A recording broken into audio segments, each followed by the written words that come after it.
Welcome to rhythm of learning. Indian ജോഗ്രഫിയുടെ ഭാഗമായിട്ട് നമ്മൾ ഹിമാലയൻ നദികളും ഉപദ്വീപീയ നദികൾ എന്ന് പറയുന്ന രണ്ട് ടോപ്പിക് ഉണ്ടെന്ന് പഠിച്ചു. അതിൽ ഹിമാലയൻ നദികളെ കുറിച്ച് അല്ലെ, സിന്ധു, ഗംഗ, ബ്രഹ്മപുത്ര ഈ മൂന്ന് നദികളെ കുറിച്ചും അവയുടെ പോഷക നദികളെ കുറിച്ചിട്ടുള്ള ക്ലാസ്സുകൾ നമ്മൾ ഓൾറെഡി ക്ലാസ് അപ്ലോഡ് ചെയ്തിട്ടുണ്ട്. കാണാത്ത കുട്ടികൾ കണ്ടു നോക്കുക. ഇന്ന് നമ്മൾ പഠിക്കാൻ പോകുന്നത് ഉപദ്വീപീയ നദികളെയാണ്. അപ്പൊ അന്ന് നമ്മൾ പറഞ്ഞിട്ടുണ്ടായിരുന്നു ഉപദ്വീപീയ നദികൾ എന്ന് പറയുന്നത് ഏതൊക്കെയാണ്? ഗോദാവരി, കാവേരി, കൃഷ്ണ, മഹാനദി, നർമ്മദ, താപ്തി തുടങ്ങിയ നദികളെയാണ് നമ്മൾ എന്ത് വിളിക്കുന്നത്? ഉപദ്വീപീയൻ നദികൾ. ആ 6 നദികളാണ് ഉപദ്വീപീയൻ നദികൾ.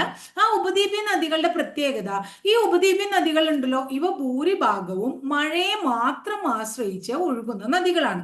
അപ്പോൾ ഉപദ്വീപീയ നദികൾ മഴയെ മാത്രം ആശ്രയിച്ച് ഒഴുകുന്ന നദികളാണ്. ഏതൊക്കെയാണ് ഉപദ്വീപീയ നദികൾ എന്ന് പറഞ്ഞാൽ? അതായത് ഗോദാവരി അല്ലെ, ഗോദാവരി, അതുപോലെ തന്നെ കാവേരി, ഗോദാവരി, കാവേരി. നെക്സ്റ്റ് വൺ ഏതാ? ഗോദാവരി, കാവേരി, കൃഷ്ണ, മഹാനദി. ഗോദാവരി, കാവേരി, കൃഷ്ണ, മഹാനദി. ഈ 4 നദികൾ എങ്ങോട്ടാ ഒഴുകണേ? കിഴക്കോട്ട് ഒഴുകുന്ന ഉപദ്വീപീയൻ നദികളാണ്. അതില് 2 പടിഞ്ഞാറോട്ട് ഒഴുകുന്നത് ഏതൊക്കെയാ? 2 നർമ്മദ, താപ്തി. അപ്പം മൊത്തം 6 ഗോദാവരി, കാവേരി, കൃഷ്ണ, മഹാനദി തുടങ്ങിയവ കിഴക്കോട്ടും നർമ്മദ, താപ്തി തുടങ്ങിയവ പടിഞ്ഞാറോട്ടും ഒഴുകുന്ന ഉപദ്വീപീയൻ നദികളാണ്. ഉപദ്വീപീയൻ നദികളുടെ പ്രത്യേകത, ഉപദ്വീപീയൻ നദികള് എന്താണ്? മഴയെ ആശ്രയിച്ചാണ് കൂടുതൽ അല്ലെ ഒഴുകുന്നത്, മഴയെ ആശ്രയിച്ചാണ്. ഉപദ്വീപീയൻ നദികളിൽ ഏറ്റവും നീളം കൂടിയ നദി ചോദിച്ചു കഴിഞ്ഞാൽ ഏതാ പറയാ? ഗോദാവരി. ഉപദ്വീപീയൻ നദികളിൽ ഏറ്റവും നീളം കൂടിയ നദി ഏതാണ്? ഗോദാവരി. ഇനി നമ്മൾ ഓരോ നദികളെ കുറിച്ച് പഠിക്കാൻ പോവാണ്. ആദ്യം നമ്മൾ പഠിക്കേണ്ട പടിഞ്ഞാറോട്ട് ഒഴുകുന്ന നർമ്മദയാണ്. എവിടെയാണ്? പടിഞ്ഞാറോട്ട് ഒഴുകുന്ന നർമ്മദ എവിടെ നിന്നാ ഉത്ഭവിക്കണേ? അമർഖണ്ഡക് കുന്നുകളിൽ നിന്ന്, മധ്യപ്രദേശിലെ അമർഖണ്ഡക് കുന്നുകളിൽ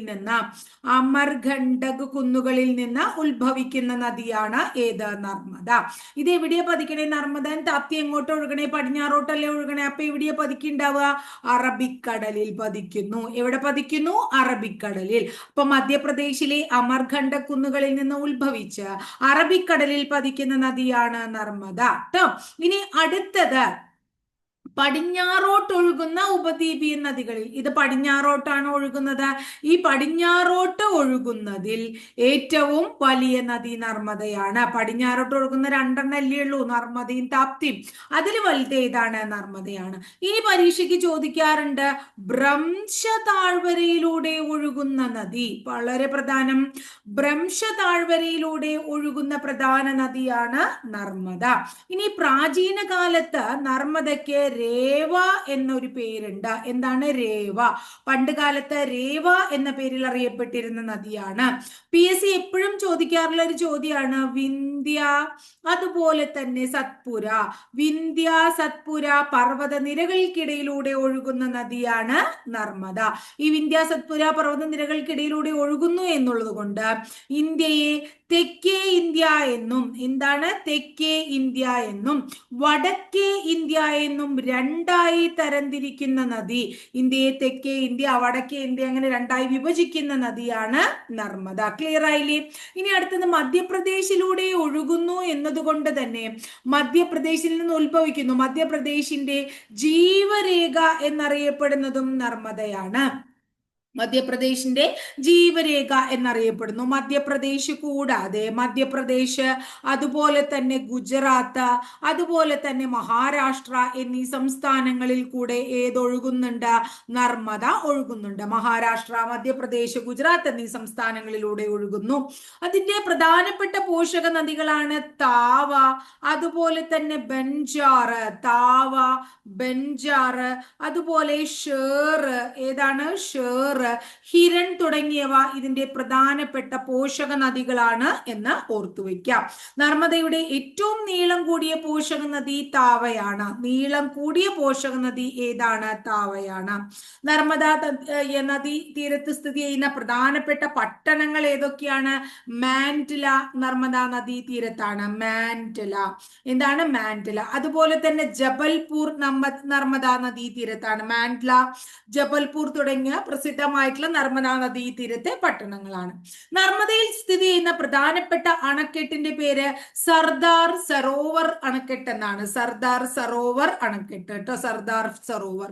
ധാരാളം ധാരാളം അണക്കെട്ടുകളുള്ള, ധാരാളം ഏറ്റവും കൂടുതൽ അണക്കെട്ടുകൾ നിർമ്മിക്കപ്പെട്ടിട്ടുള്ള നദി എന്ന് ചോദിച്ചു കഴിഞ്ഞാൽ നമ്മൾ ഉത്തരം നർമ്മദാ നദിയാണ് പറയുന്നത് കേട്ടോ. നർമ്മദാ നദീജല തർക്കവുമായിട്ട് ബന്ധപ്പെട്ടിട്ടുള്ള ഒരു ട്രിബ്യൂണലും കാര്യമൊക്കെ ഉണ്ട്.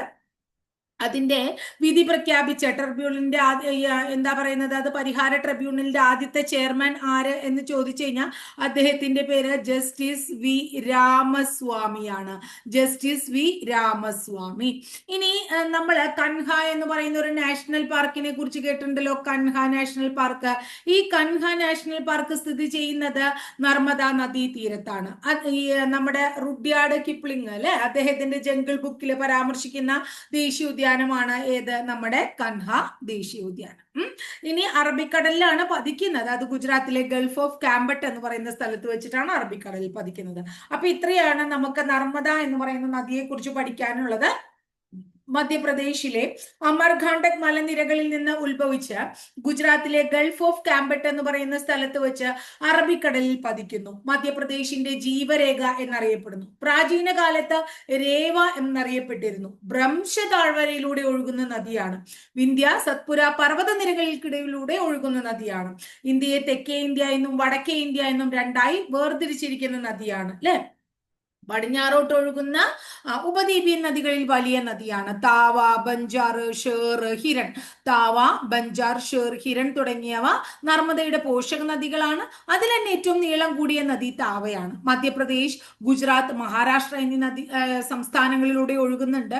മാൻഡില, ജബൽപൂർ തുടങ്ങിയവ നർമ്മദാ നദീ തീരത്ത് സ്ഥിതി ചെയ്യുന്ന പ്രസിദ്ധമായിട്ടുള്ള പട്ടണങ്ങളാണ്. സർദാർ സരോവർ ഡാം നർമ്മദയിലാണ്. ധാരാളം അണക്കെട്ടുകളുള്ള ഒരു നദിയാണ് നർമ്മദ. ഇനി നർമ്മദ നദീജല തർക്ക പരിഹാര ട്രിബ്യൂണൽ അല്ലെ, അതിന്റെ ആദ്യത്തെ ചെയർമാൻ ജസ്റ്റിസ് വി രാമസ്വാമിയാണ്. കൻഹ നാഷണൽ പാർക്ക് റുഡ്യാർഡ് കിപ്ലിംഗിന്റെ ദ ജംഗിൾ ബുക്കിൽ പരാമർശിച്ചിരിക്കുന്ന ദേശീയോദ്യാനമായ കൻഹ നാഷണൽ പാർക്ക് അല്ലെ, അത് എന്താണ്, നർമ്മദ നദീ തീരത്താണ്.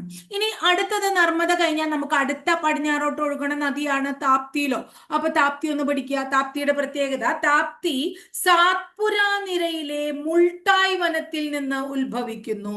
മധ്യപ്രദേശിലെ സാത്പുര എന്ന് പറയുന്ന നിരയിലെ, സാത്പുര എന്ന് പറയുന്ന പർവ്വത നിരയിലെ മുൾട്ടായ് എന്ന് പറയുന്ന മുൾട്ടായ് വനത്തിൽ നിന്ന് ഉത്ഭവിക്കുന്നു.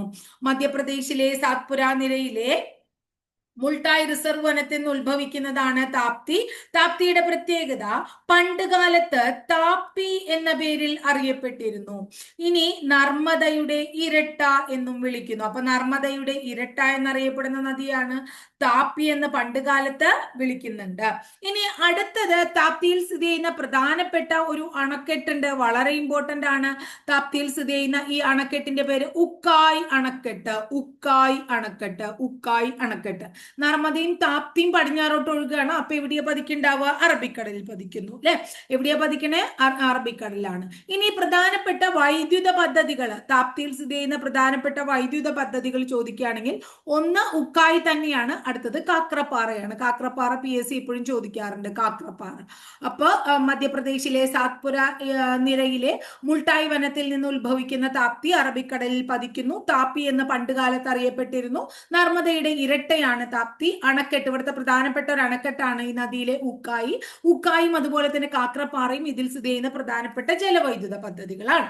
ഇനി അടുത്ത നദിയുടെ പേര് മഹാനദി എന്നാണ്. എന്താണ് മഹാനദി? മഹാനദി സിഹാവ. എവിടെ നിന്നാണ് ഉത്ഭവിക്കുന്നത്? സിഹാവ. അമർഖണ്ഡക് കൊടുമുടിയിലെ, അമർഖണ്ഡക് കൊടുമുടി അവിടുത്തെ സിഹാവ മലനിരകളിൽ നിന്ന് ഉത്ഭവിക്കുന്നു. അമർഖണ്ഡ കൊടുമുടി എവിടെയത്? ഛത്തീസ്ഗഡിൽ.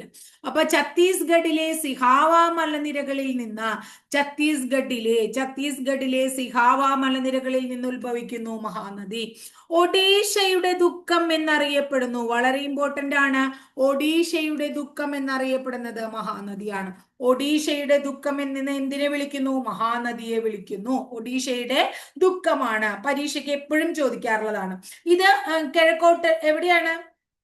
കിഴക്കോട്ട് ഒഴുകണതാണ്. അതുകൊണ്ട് തന്നെ പതിക്കുന്നത് എവിടെയായിരിക്കും? ബംഗാൾ ഉൾക്കടലിലാണ് പതിക്കുന്നത് എവിടെയാ? ബംഗാൾ ഉൾക്കടലിൽ പതിക്കുന്നു. ഇനി അടുത്തത് നമ്മളോട് ചോദിക്കാറുണ്ട്, അതായത് ഹീരാക്കുഡ് ഡാം. വളരെ ഇമ്പോർട്ടന്റ് ആണ് ഹീരാക്കുഡ് ഡാം. ഹീരാക്കുഡ് ഡാം ഒഡീഷയിൽ മഹാനദിയിൽ സ്ഥിതി ചെയ്യുന്നു. ഹീരാക്കുഡ് ഡാം ഒഡീഷയിൽ മഹാനദിയിൽ സ്ഥിതി ചെയ്യുന്നു അല്ലെ, ഹീരാക്കുഡ് ഡാം. അതുപോലെ തന്നെ മഹാനദിയിലെ തീരത്ത് സ്ഥിതി ചെയ്യുന്ന പ്രധാനപ്പെട്ട തുറമുഖമാണ് പാരാദ്വീപ്. പാരാദ്വീപ് തുറമുഖം മഹാനദിയുടെ തീരത്താണ്. ഏത് തുറമുഖമാണ്? പാരാദ്വീപ് തുറമുഖം. മഹാനദിയുടെ പ്രധാനപ്പെട്ട പോഷക നദികളാണ് ഒന്ന് ഷിയോനാഥ. ഏതാണ്? ഷിയോനാഥ. അടുത്തത് ടെല്ല്, അടുത്തത് ഇബ്. അപ്പൊ ഷിയോനാഥ്, ടെല്ല്, ഇബ് തുടങ്ങിയവ മഹാനദിയുടെ പോഷക നദികളാണ്. ഇതിൽ ഇന്ത്യയിലെ സ്വകാര്യവൽക്കരിക്കപ്പെട്ട ആദ്യ നദിയാണ് ഷിയോനാഥ് നദി. പരീക്ഷയ്ക്ക് ചോദിച്ചിട്ടുള്ളതാണ്. ഇന്ത്യയിലെ സ്വകാര്യവൽക്കരിക്കപ്പെട്ട ആദ്യ നദി ഷിയോനാഥ് നദി. മനസ്സിലായില്ലേ? ഇനി നമുക്ക് ഒന്ന് നമ്മൾ പറഞ്ഞു, അതായത് ഛത്തീസ്ഗഡ് അല്ലെ, ഛത്തീസ്ഗഡില് എന്താ സിഹാവ മലനിരകളിൽ നിന്നാണ് ഉത്ഭവിക്കുന്നത് എന്ന് പറഞ്ഞു. ഇനി പാരാദ്വീപ് തുറമുഖം ഒഡീഷയിലാണ് എന്ന് പറഞ്ഞു. കൂടാതെ മധ്യപ്രദേശ്, അപ്പൊ ഒഡീഷ, മധ്യപ്രദേശ്, ഛത്തീസ്ഗഡ് ഈ 3 സംസ്ഥാനങ്ങളിലൂടെയും എന്തൊഴുകുന്നുണ്ട്? മഹാനദി ഒഴുകുന്നുണ്ട്.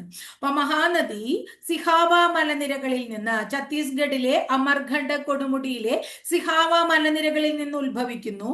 ഒഡീഷയുടെ ദുഃഖം എന്നറിയപ്പെടുന്നു. ബംഗാൾ ഉൾക്കടലിൽ പതിക്കുന്നു. ഒഡീഷയിൽ മഹാനദിയിൽ ഹീരാക്കുഡ് ഡാം നിർമ്മിച്ചിരിക്കുന്നു. പാരാദ്വീപ് തുറമുഖം എന്താണ്? മഹാനദിയുടെ തീരത്താണ്. ഷിയോനാഥ്, ടെല്ലിബ് എന്നിവ ഇതിന്റെ പോഷക നദികളാണ്. ഇന്ത്യയിലെ സ്വകാര്യവൽക്കരിക്കപ്പെട്ട നദിയാണ് ഷിയോനാഥ് നദി. ഛത്തീസ്ഗഡ്, ഒഡീഷ, മധ്യപ്രദേശ് എന്നീ സംസ്ഥാനങ്ങളിലൂടെ എന്തൊഴുകുന്നു? മഹാനദി ഒഴുകുന്നു. ഇനി അടുത്ത പ്രധാനപ്പെട്ട നദിയുടെ പേരാണ് കൃഷ്ണ നദി. ഏതാണ്? കൃഷ്ണ. കൃഷ്ണ നദി മഹാരാഷ്ട്രയിലെ മഹാബലേശ്വർ മലനിരകളിൽ നിന്ന്, മഹാരാഷ്ട്രയിലെ മഹാബലേശ്വർ മലനിരകളിൽ നിന്ന് ഉത്ഭവിക്കുന്ന നദിയാണ് കൃഷ്ണ. നമ്മൾ പഠിച്ചു പാതാളഗംഗ. മുമ്പ് ഞാൻ പറഞ്ഞു തന്നിട്ടുണ്ട്.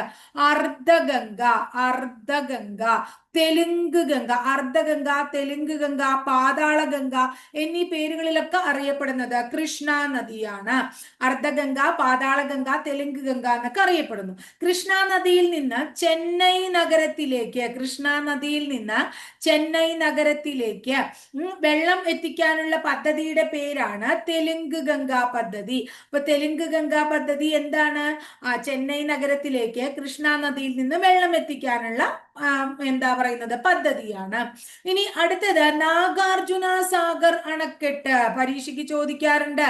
നാഗാർജുന സാഗർ അണക്കെട്ട് കൃഷ്ണ നദിയിലാണ്. അലമാട്ടി അണക്കെട്ട് കൃഷ്ണ നദിയിലാണ്. നാഗാർജുന സാഗർ അണക്കെട്ട് കൃഷ്ണ നദിയിലാണ്. കൃഷ്ണ നദീ തീരത്ത് സ്ഥിതി ചെയ്യുന്ന പ്രസിദ്ധമായിട്ടുള്ള പട്ടണത്തിന്റെ പേരാണ് വിജയവാഡ. ഏതാണ്? വിജയവാഡ കൃഷ്ണ നദീ തീരത്താണ്. വിജയവാഡ.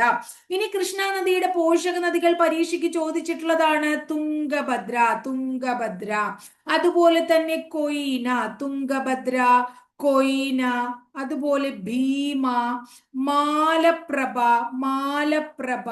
മൂസി, അതുപോലെ തന്നെ ഗൗഡപ്രഭ. ഏതാണ്? ഗൗഡപ്രഭ. അപ്പൊ തുംഗഭദ്ര, കൊയ്ന, ഭീമ, മാലപ്രഭ, മൂസി, ഗൗഡപ്രഭ തുടങ്ങിയവ കൃഷ്ണയുടെ പോഷക നദികളാണ്. മഹാരാഷ്ട്ര. ഇനി ഏതൊക്കെ സംസ്ഥാനങ്ങളിലൂടെയാണ്? മഹാരാഷ്ട്ര, അതുപോലെ തന്നെ കർണാടക, തെലുങ്കാന, ആന്ധ്രാപ്രദേശ് എന്നീ സംസ്ഥാനങ്ങളിലൂടെ ഒഴുകുന്നുണ്ട്. തെലുങ്കാന, ആന്ധ്രാപ്രദേശ്. അപ്പൊ ഒന്ന് പറഞ്ഞേ. മഹാരാഷ്ട്രയിലെ മഹാബലേശ്വർ മലനിരകളിൽ നിന്ന് ഉത്ഭവിച്ച് ബംഗാൾ ഉൾക്കടലിൽ പതിക്കുന്ന നദിയാണ് കൃഷ്ണ. തെലുങ്ക് ഗംഗ, അർദ്ധഗംഗ, പാതാളഗംഗ എന്നറിയപ്പെടുന്നത് കൃഷ്ണയാണ്. കൃഷ്ണ നദിയിൽ നിന്നുള്ള വെള്ളം ചെന്നൈ നഗരത്തിലേക്ക് എത്തിക്കുന്ന, കുടിവെള്ളം എത്തിക്കാനുള്ള പരിപാടിയാണ് തെലുങ്ക് ഗംഗ എന്ന് പറയുന്ന പദ്ധതി. നാഗാർജുന സാഗർ അണക്കെട്ടും അലമാട്ടി ഡാമും കൃഷ്ണ നദിയിലാണ്. കൃഷ്ണ നദീ തീരത്ത് സ്ഥിതി ചെയ്യുന്ന പ്രധാനപ്പെട്ട പട്ടണമാണ് വിജയവാഡ. തുംഗഭദ്ര, കൊയ്ന, ഭീമ, മാലപ്രഭ, മൂസി, ഗൗഡപ്രഭ തുടങ്ങിയവ കൃഷ്ണയുടെ പോഷക നദികളാണ്. ഇനി അടുത്തത് മഹാരാഷ്ട്ര, കർണാടക, തെലുങ്കാന, ആന്ധ്രാപ്രദേശ് എന്നീ സംസ്ഥാനങ്ങളിലൂടെ കൃഷ്ണ നദി ഒഴുകുന്നു. അടുത്തതാണ് കാവേരി നദി. ഏത് നദി? കാവേരി. കാവേരി. കാവേരിയുടെ ഉത്ഭവം പശ്ചിമഘട്ടത്തിലെ ബ്രഹ്മഗിരി കുന്നുകളിൽ നിന്ന്, പശ്ചിമഘട്ടത്തിലെ ബ്രഹ്മഗിരി കുന്നുകളിൽ നിന്ന്, അല്ലെങ്കിൽ തലക്കാവേരിയിൽ നിന്ന്. രണ്ട് പറഞ്ഞാലും ഒന്ന് തന്നെയാണ്. കർണാടകത്തിലെ കുടക് ജില്ലയിലാണ് തലക്കാവേരി. പശ്ചിമഘട്ടത്തിലെ ബ്രഹ്മഗിരി കുന്നുകളിൽ നിന്ന് അല്ലെങ്കിൽ കർണാടകത്തിലെ തലക്കാവേരിയിൽ നിന്ന് ഉത്ഭവിക്കുന്ന നദിയാണ്. ഇതിനെ നമ്മൾ വിളിക്കുന്നു ദക്ഷിണ ഗംഗ.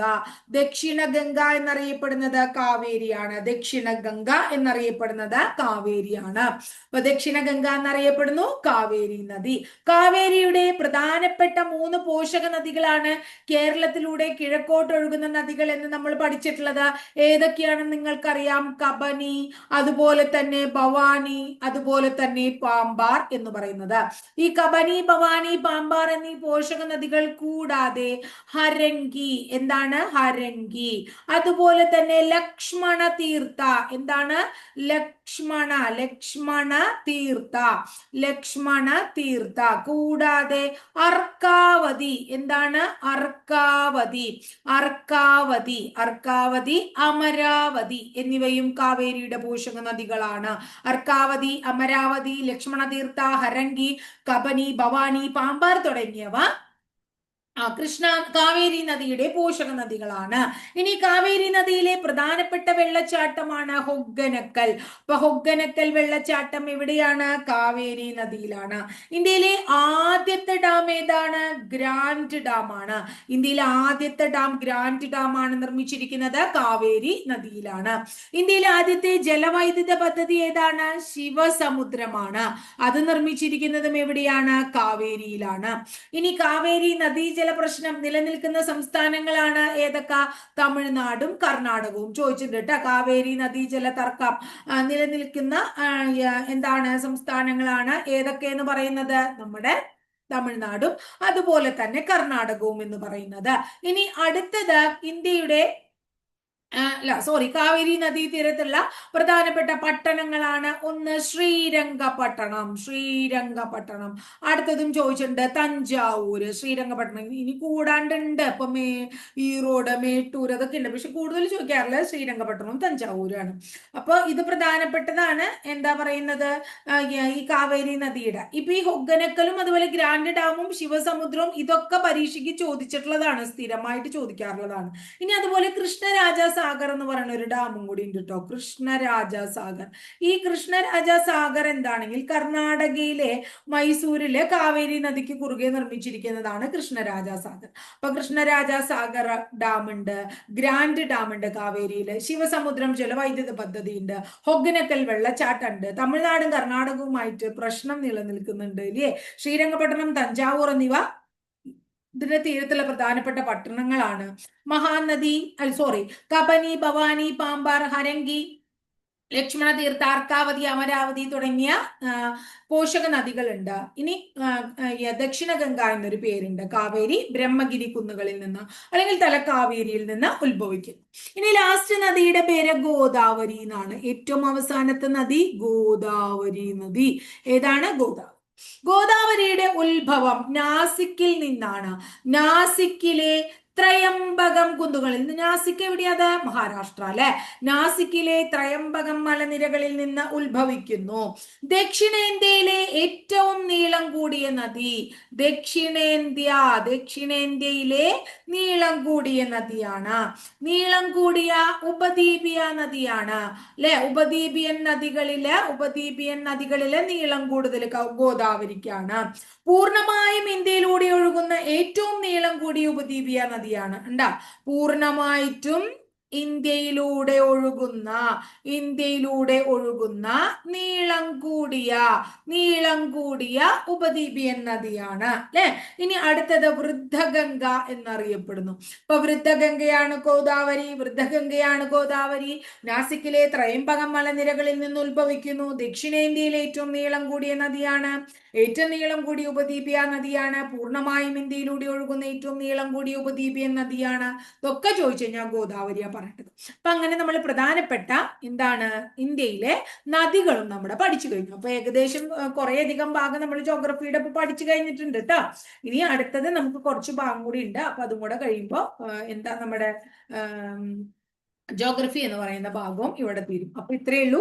ഭംഗിയായിട്ട് പഠിക്കാൻ സമയം ഇല്ല. നമ്മുടെ 100 ദിവസത്തെ ക്ലാസ് കഴിഞ്ഞിട്ട് വേണം നമുക്ക് SCRT പാഠഭാഗങ്ങളും ക്വസ്റ്റ്യൻ പേപ്പറുകളൊക്കെ ചെയ്യാൻ. അപ്പൊ അത് ആ സമയത്ത് റിവിഷനും കൂടെ നടക്കുമ്പോൾ നിങ്ങൾക്ക് വിഷൻ ആവരുത് ആദ്യം കേട്ടോ. റിവിഷൻ തന്നെ ആവണം. അപ്പൊ അത് നന്നാന്ന് പഠിച്ചു വെച്ചോളാം കേട്ടോ. ശരി.